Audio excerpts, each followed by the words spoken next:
I keep telling you to be something. Be grateful, be yourself, be a man, be a fool. Ah, look at that luscious hair. And you can be many things, you can be many good things, many bad things, but what does being mean? What's the essence of being? Let's talk about that. Welcome back, people, to Feasible Philosophy. And yes, today we're going to be talking about being, so strap in. This is going to be not a too long one, because otherwise your attention span will go. But it's going to be maybe a bit longer one, because, yeah, you know, it's philosophy. It's not easy, man. It's never easy. It's never easy. Okay, so let's talk about one of the most famous poets, if not the most famous poet in the world, William Shakespeare, of course. And not just about him, let's talk about what he says in one of his most famous lines. To be or not to be, that is the question.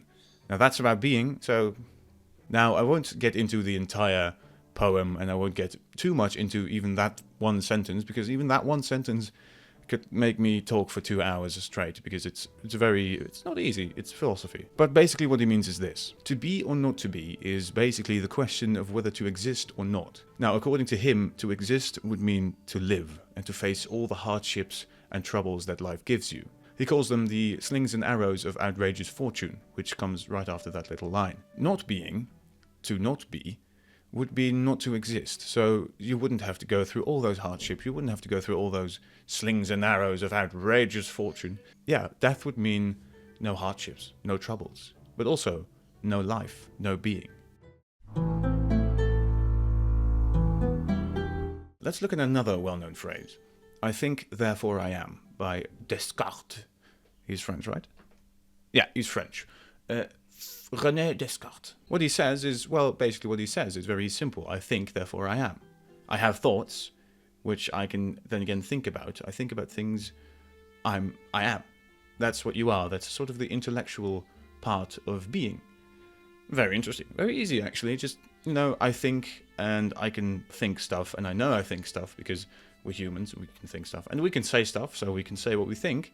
So we think, so we are. Easy. And now, when I read this, I was starting to wonder, so when I'm sleeping, I'm not really thinking, am I? So when I sleep, I'm not being. And Shakespeare says, if you're not being, you're dead. So if I'm sleeping, am I dead? I don't think so, but, you know. Now, I can get into many more poets and lines and famous philosophers, but all these philosophers say something else. Like they always do. Stupid philosophers. So I'll just say what I think. Therefore I am. Get it?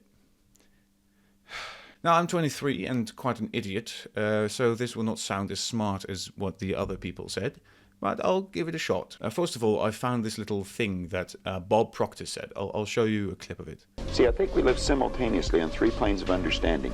We're spiritual creatures, we have an intellect, and we live in physical bodies. But because we lack awareness or understanding of who we are, we're totally locked into a physical world, and we let things outside of us control us. 95% of the population are reacting to life. They're not really living at all. Now, I think what Proctor says here is a bit extreme, but I thought it was a nice little sort of comparison. So there's 3 aspects to it. There's the physical aspect, there's the intellectual aspect, and the spiritual aspect. Now, the physical aspect is not enough. That's being alive. And, well, plants and animals can be alive, but that doesn't mean that they are, that they're beings. To be is not just to be alive, it's to face, like Shakespeare said, it's to face the consequences and the hardships of life. So that's acting. It's not reacting, like he says, 95% of people react to the things that happen to them. No, it's acting against the hardships and consequences of life. He says there's also the intellectual part. And that's where Descartes comes in. He says, I think, therefore I am.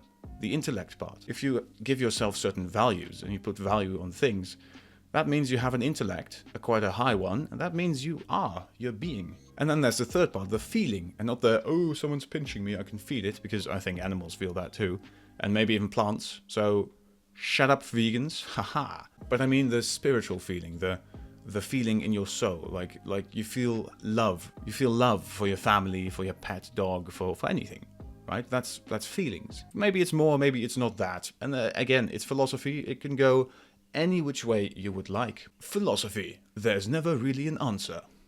So that's being. Kind of.